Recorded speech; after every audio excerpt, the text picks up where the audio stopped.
Esse é o Globo Esporte de segunda-feira. Seja sempre muito bem-vindo, muito bem-vinda. Muito boa tarde para você. Participe do nosso programa, mande sua mensagem, aponte a câmera do seu celular para o QR Code que aparece aqui na tela ou salve o número na agenda e participe pelo WhatsApp. A gente começa o programa de hoje com o Campeonato Carioca. O Botafogo venceu a segunda partida na competição. O Fogão enfrentou o Bangu no estádio Engenhão, no Rio de Janeiro. No finalzinho do primeiro tempo, Patrick de Paula fez Botafogo 1-0. E no finalzinho do segundo tempo, Cauê Rodrigues fechou o placar 2-0 Fogão. Vamos falar agora do Campeonato Paraense. O Remo goleou mais um adversário do Parazão. Depois de um 5-0 no São Francisco, ontem foi a vez do Caeté. 4-0 para o Leão em Augusto Correia, nordeste do estado, como mostra o repórter Bruno Amâncio. Chegada ao novíssimo estádio Estrelão em Augusto Correia, a casa do Caeté nesse campeonato paraense. A cidade jamais havia recebido um jogo na história do estadual. Só que o Remo, adversário do time de Bragança, já havia jogado no município. Será que a galera lembra quando foi? Cara, não recordo. Não tenho recordança, mas também faz muito tempo. Eu não lembro a data assim, mas me lembro lá na fábrica do Coronel. Foi em 2011, quando o Leão viveu uma fase muito diferente de hoje em dia. Sem divisão naquele ano, o time fez um amistoso contra a seleção de Augusto Correia em um campo sem arquibancadas. A torcida ficava grudadinha na cerca. Os profissionais de imprensa tiveram que ficar na carroceria de um caminhão. O Remo venceu por 4-0 naquela oportunidade. Em 2025, uma nova visita azulina à cidade. É uma felicidade da gente assistir um clássico bragantino, praticamente um clássico entre Remo e Caeté. Mas também tinha secador por ali. É o Bedel do Pará, né, rapaz? Tem nome, né, da história do futebol brasileiro, né? E por isso que faz isso aí, ó. Eram cerca de 3.000 pessoas no estádio. Quem não entrou fez a árvore de arquibancada e viu o Caeté chegar com perigo primeiro, com Douglas Neto. Na tentativa de resposta do Remo, Dodô desperdiçou. E aí começou a blitz do Caeté. Ângelo chutou do meio da rua e Marcelo Rangel foi buscar no ângulo. Dil também levou perigo ao goleiro do Remo. Negueba obrigou Marcelo Rangel a fazer outra boa defesa. Em mais uma chegada do time da casa, Diego Barros cabeceou perto do gol. Na melhor chance azulina da primeira etapa, Dodô cobrou falta no travessão. E antes do intervalo, teve essa dividida entre Popó e Jaderson. Os azulinos queriam a expulsão do jogador do Caeté. Só que o árbitro deu o cartão amarelo. Coincidentemente, a primeira boa oportunidade do Remo no segundo tempo também veio em uma cobrança de falta. Mas o time do Caeté se fechou para evitar o gol. Logo depois, Pavani e Denner fizeram o goleiro Léo trabalhar em chutes de fora da área. Só que o Caeté também levou perigo com Diego Borges. E aí o Remo voltou melhor. Abriu o placar com Denner, depois desse bate-rebate dentro da área.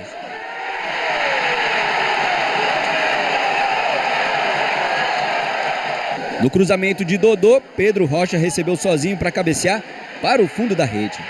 O assistente marcou impedimento, mas o árbitro precisou checar o lance no VAR, já que o equipamento não traça as linhas.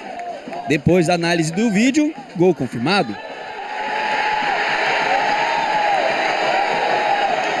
Cadu tentou diminuir para o Caeté em boa cobrança de falta, mas Marcelo Rangel espalmou para escanteio. Felipe Viseu teve a chance de fazer o terceiro do Remo. Rony não deixou.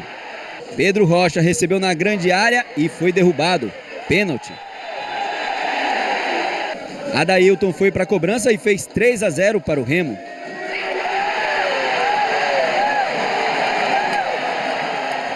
Ainda teve tempo de Lucão deixar o dele e decretar mais uma goleada do Leão.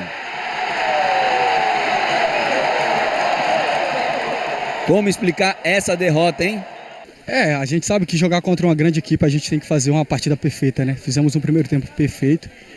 A gente imaginava voltar o segundo tempo melhor, né, do que foi o primeiro.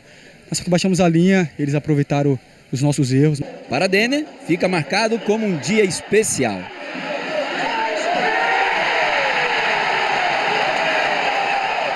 Muito feliz. Primeiro gol com a camisa do Remo.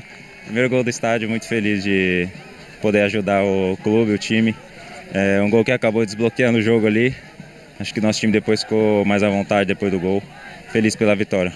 No primeiro jogo oficial do estádio Estrelão, em Augusto Correia, deu leão. O time comandado por Rodrigo Santana não foi bem no primeiro tempo, mas na etapa final liquidou a fatura, garantindo mais 3 pontos. A expectativa nas 2 primeiras rodadas é a melhor possível. Grande atuação hoje, mais 3 pontos e vamos em busca desse campeonato. A torcida veio de longe de Belém, enfrentou uma chuva na estrada e tá aqui o resultado. É 4, papai, é 4. Segue o líder!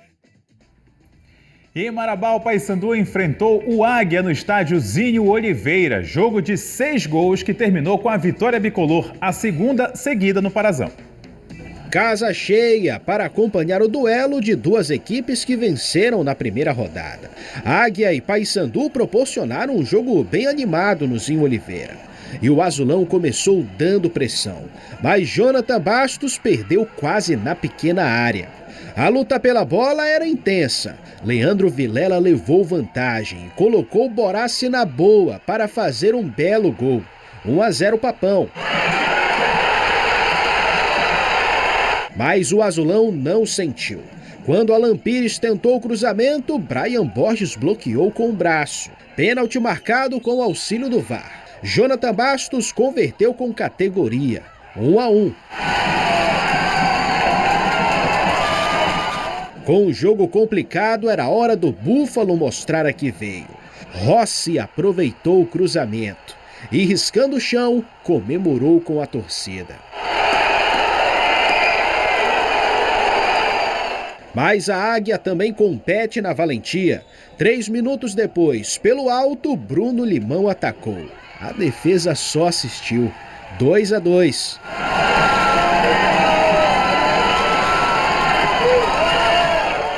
Após o primeiro tempo intenso, os bicolores voltaram com mais ímpeto. E logo o Búfalo mostrou que era o dono do jogo. E olha que na apresentação, ele avisou. O Nicolas é um 9 nato.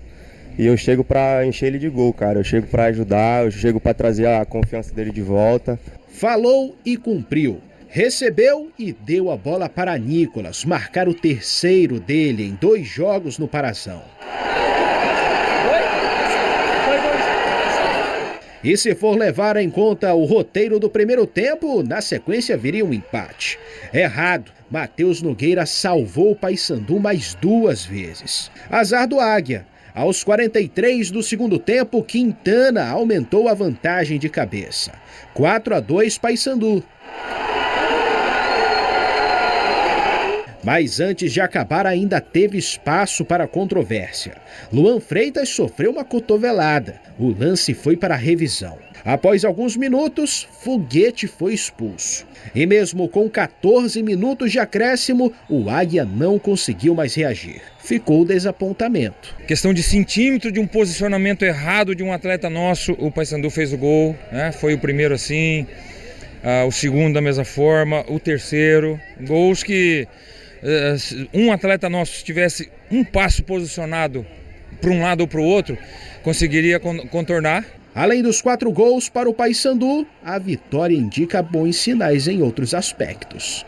A parte física, né? Conseguimos suportar bem a parte física, um time que está até mais tempo jogando do que nós, e isso também foi importante, né? E fazer 4 gols não é tão fácil assim, né? Então 2 jogos que a gente faz 4 gols, a gente tem que valorizar também essa vantagem.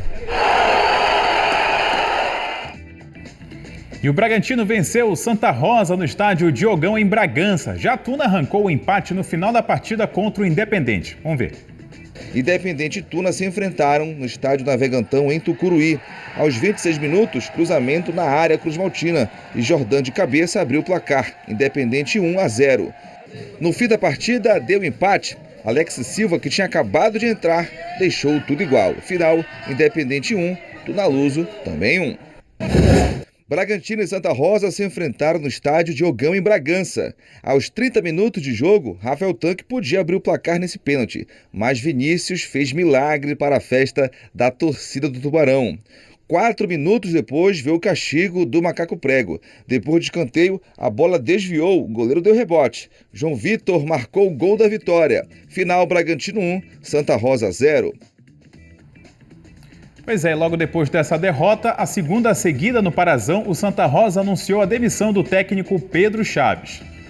Vamos agora para os comentários dos nossos telespectadores. O José está por aqui. Boa tarde, André. Muito feliz com a vitória do Meleão. Valeu, José. A segunda vitória do Remo no Campeonato Paraense. Vaildo Magno. O Remo está forte em condicionamento físico e técnico. Isso vem refletindo nos resultados. 9 gols em 2 jogos. Manda um abraço para o Marcos Vicente, meu filho. Aí o garotão treinando aí com a camisa do Clube do Remo.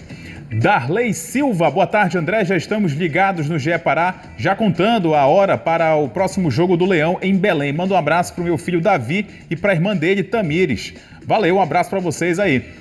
Tem o Márcio também, boa tarde, André. Paysandu muito bem no Parazão, os 4-2 em cima do Águia deu uma moral. Agora é mudar a chave e pensar na Tuna, terça-feira. É o Márcio de Mãe do Rio, acompanhando o GE também. E depois do intervalo tem mais Campeonato Carioca com as vitórias do Vasco e do Botafogo. A gente se reencontra amanhã. Tchau.